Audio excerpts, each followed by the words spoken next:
Hey guys, Ms. Peterson here, and today we're going to be talking about PV diagrams.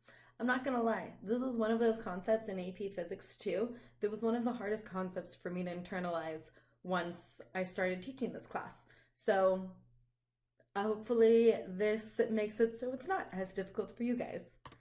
Okay, so basically what a PV diagram is just a graph of the pressure versus the volume, typically for a closed sample of gas and how it changes in volume and pressure.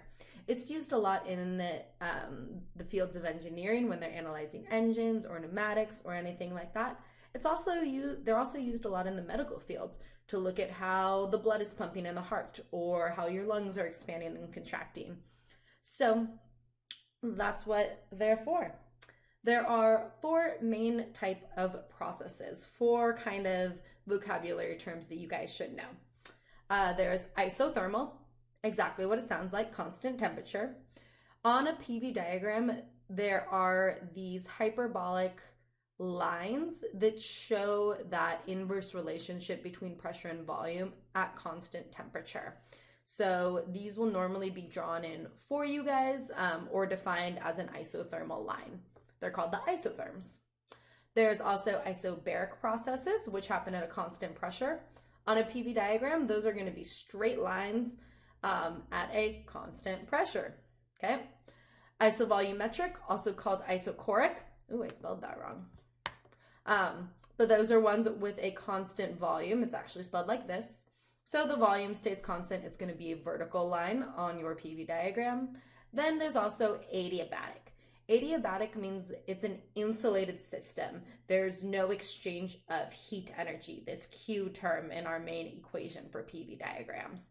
We'll get into the internal energy, heat, and work in the following slides. But adiabatic, they're typically a little steeper than the isotherms, but there's no exchange of heat with the surroundings.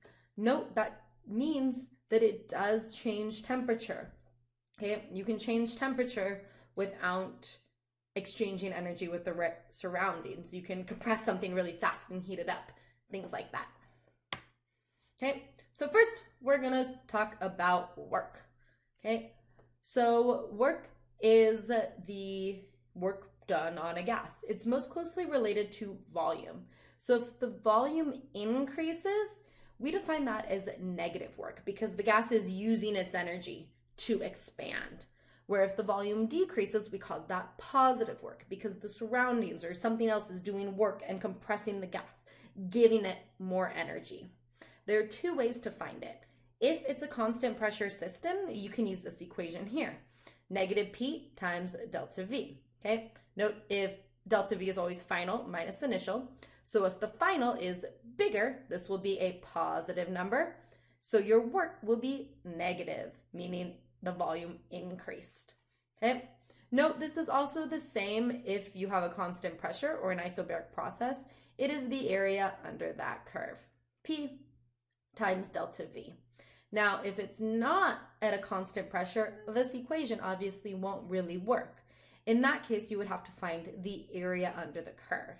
In AP Physics 2, because we are not calculus-based, it will be just a simple triangle or something like that you have to find the area under. But the work is the area under the curve, okay? Now, the work is 0 for isovolumetric processes, okay? If it doesn't change in volume, it doesn't do any work, okay? Okay. So, again, it's from the shape of the graph. If the line travels to the right, okay, that means the volume is increasing, so it's going to be negative work. If the line travels to the left, that means the volume is decreasing. That's going to be positive work. So let's go ahead and test that out.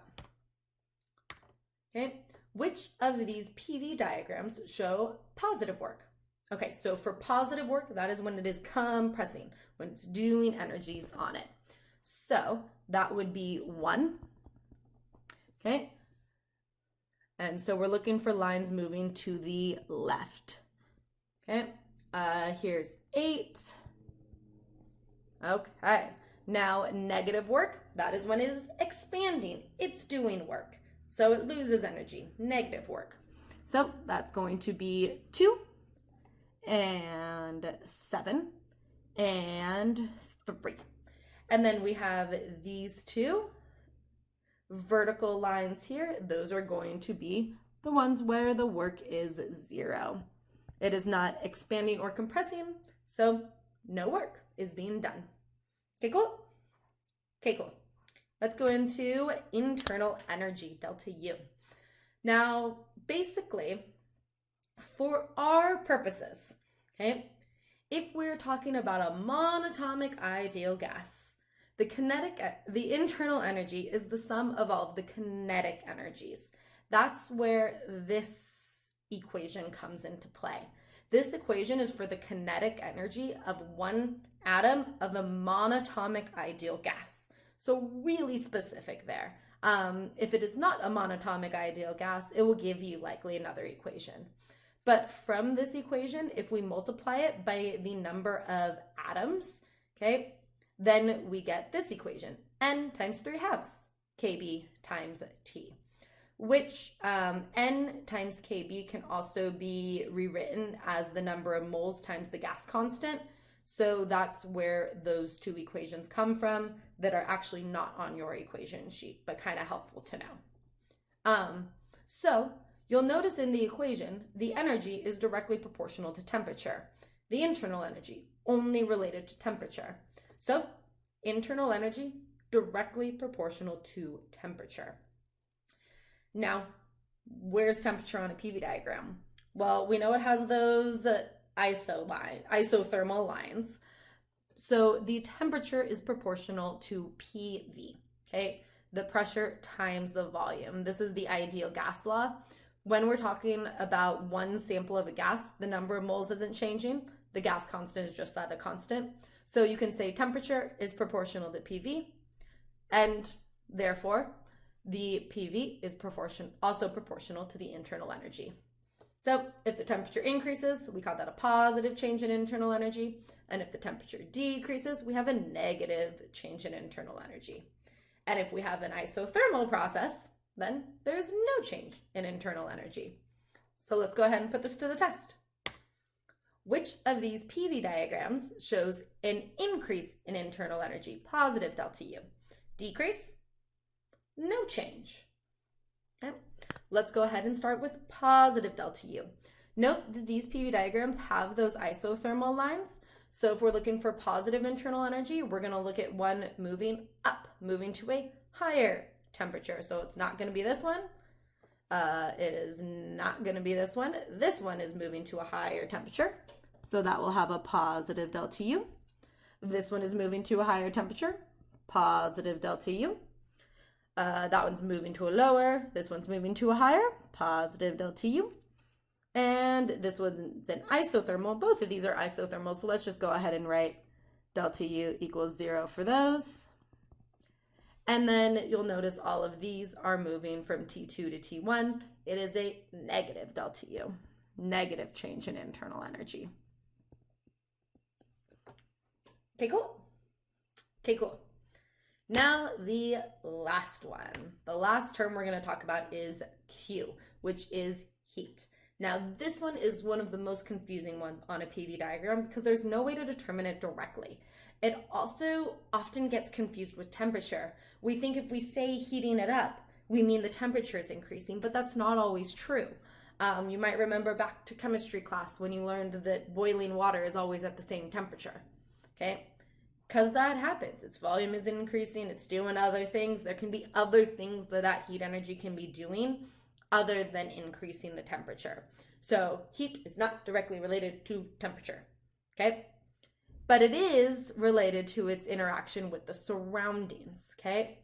So while internal energy and work have to do specifically with what the sample of gas is doing, if it's expanding or contracting, if its temperature is increasing or decreasing, this one has to do the most, I think, with what's going on outside the gas. Is heat going in or is heat flowing out? Is energy coming in or is energy going out? Okay, so if energy goes in, we call that a positive Q. If energy is removed, we call that a negative Q. Now, unfortunately, we can't determine that directly from a PV diagram. Instead, we have to infer it by figuring out delta U and W. Okay, and we'll show you that on the next slide. Q is 0 for adiabatic processes. Now remember, adiabatic, the definition is no exchange of heat. This can happen either in a really insulated system or if you have a super fast process where there's not time for that exchange of heat energy. Often also in AP Physics 2, they will ask you, how does that change? How does that energy travel? And what it actually is the collisions of the molecules with the walls of their container. So when they collide with the walls of their container, their energy, their momentum is changing. Thus, they are transferring some of that energy to the surroundings, or they're receiving some of that energy from the collisions. But it's all about the collisions. Okay? Actually, for everything in gases, it's all about the collisions. Pressure, internal energy, temperature, force, and heat. If you have to explain it, talk about the collisions between the particles. Okay? So, adiabatic, like we said, are the Q equals 0 ones. So, I went ahead and, on this slide, you guys will see that I wrote for all of them what we had already said about delta U and W. So those are already there from our previous slides, and we have to use those to infer what Q is, because delta U equals Q plus W. So in this one, if the internal energy, if the temperature decreases, but it's compressed, okay, picture that. The temperature is going down, but it's being compressed. Normally when you compress something, you heat it up. You're giving it more, you're like squishing it down. The temperature tends to rise. But this temperature decreased. That means a lot of heat energy must have been removed from the system. Also, to make a positive plus something equal a negative, this must be a bigger negative number. So Q there is negative. For this one, delta U is negative and work is negative. So Q could be positive, but see this shape right here? That's kind of your clue that it's an adiabatic process. It would actually have to tell you that, and you guys do a little bit more calculations to assume that, but I'll tell you guys, this is an adiabatic one. So Q is 0. Same with this guy right below it. Okay. Now for these ones. Okay. How do we get a positive number from something plus a negative number? Well, that means heat must be added. Okay. If the pressure doesn't change, but you're increasing the volume, the particles are going to be moving around more. You want them moving around and hitting the walls the same amount. So you need to add heat in. Okay. This one, positive and 0. So Q must be positive. You must have heated it up to cause that increase in pressure. This one, temperature decreased or the internal energy decreased, no change in volume. So you must have cooled it down. Okay, you can actually try that process. Take a balloon, throw it in the freezer. Well, no, then its volume would change, so that, never mind. Okay, but no change in volume, negative heat, negative Q. We already did number 6. Let's look at 7. We have no change in internal energy and work is negative, so we must need a positive Q. And same for this one. Okay, internal energy is negative, the work is positive. So to cancel out that work, we must need a negative Q. Okay, all coming back to this relationship. Delta U equals Q plus W. Okay, cool? Okay, cool. So just to summarize it, if you're talking about internal energy, you're thinking about temperature. Temperature increases, positive delta U, negative, temperature decreases, and it's 0 when the temperature is constant. For heat, you're thinking about the interactions with the surroundings, okay? If it absorbs energy, it's positive. If it releases energy, it's negative. And it's 0 when you have an insulated system or a fast process, aka an adiabatic process. If you're talking about work, you're thinking about volume. If the volume decreases, or you see that compression word, that means it's positive. If the volume increases or the gas expands, that is negative work. And if the volume is constant, an isochoric or isovolumetric process, then the work is 0.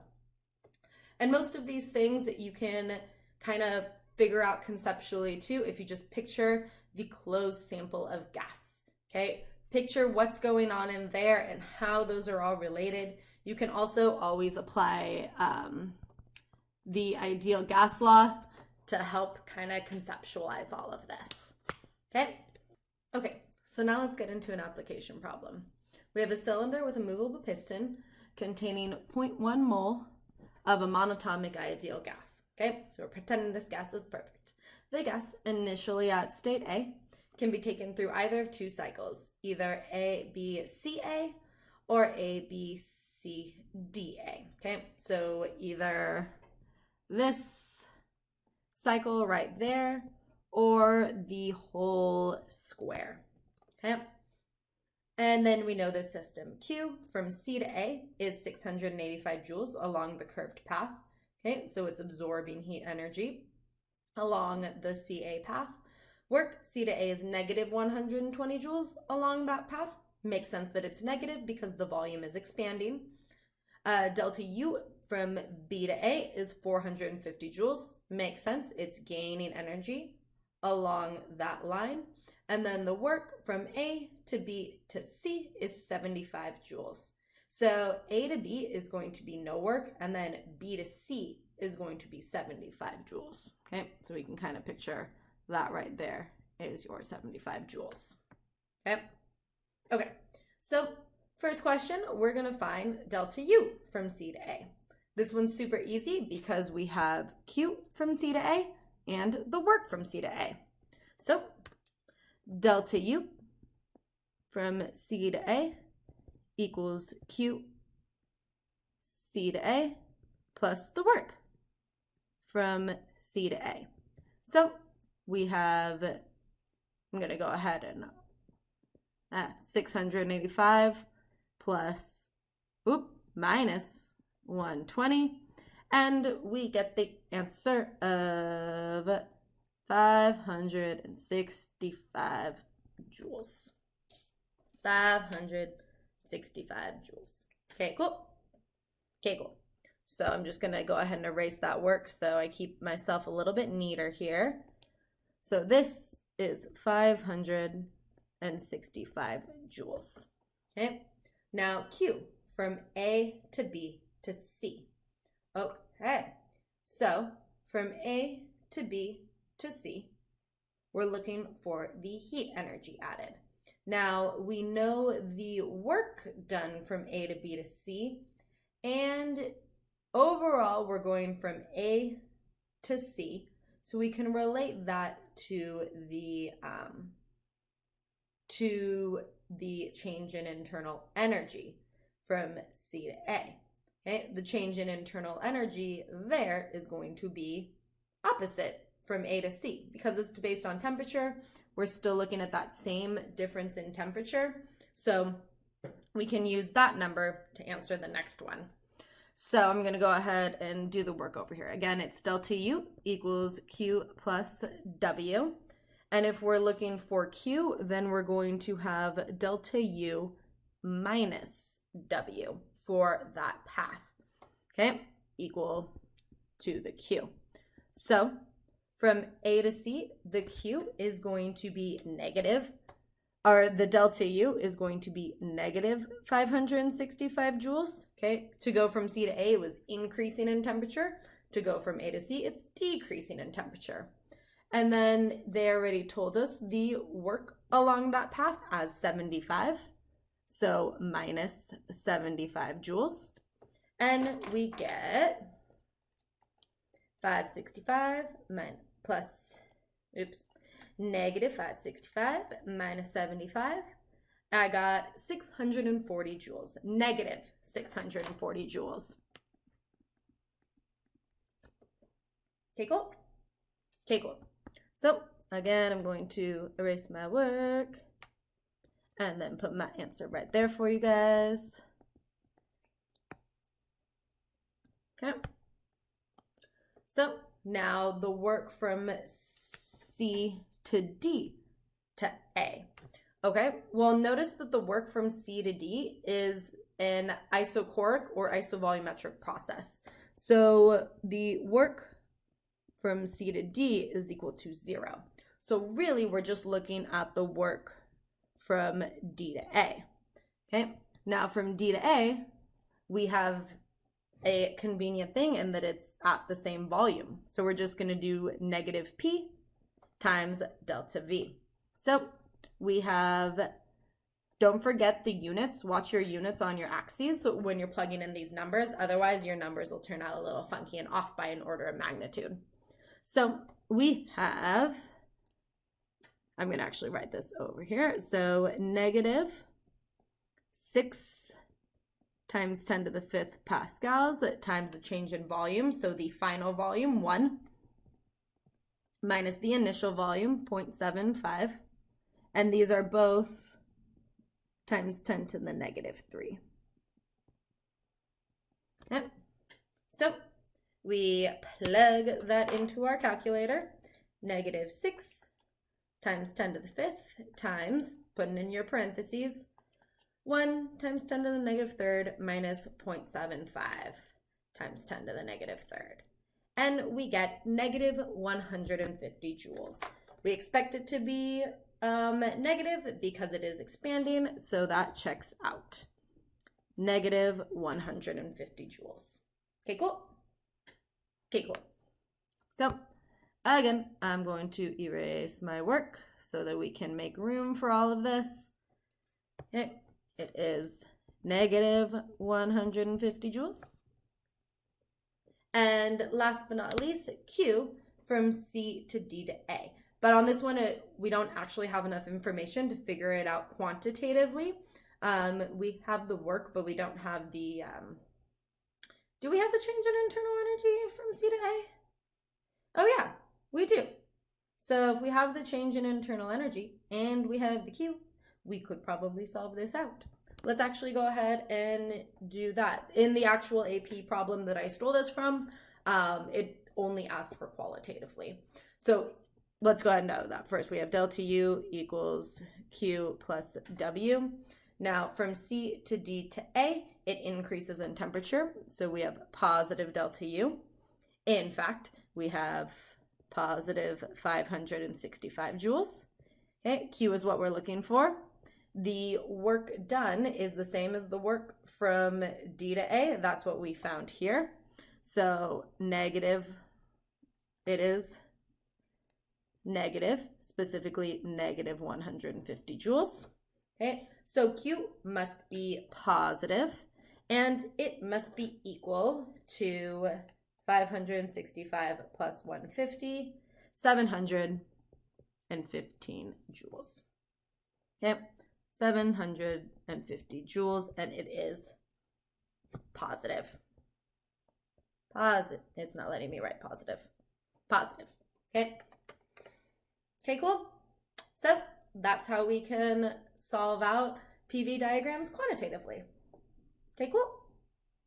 Okay, cool.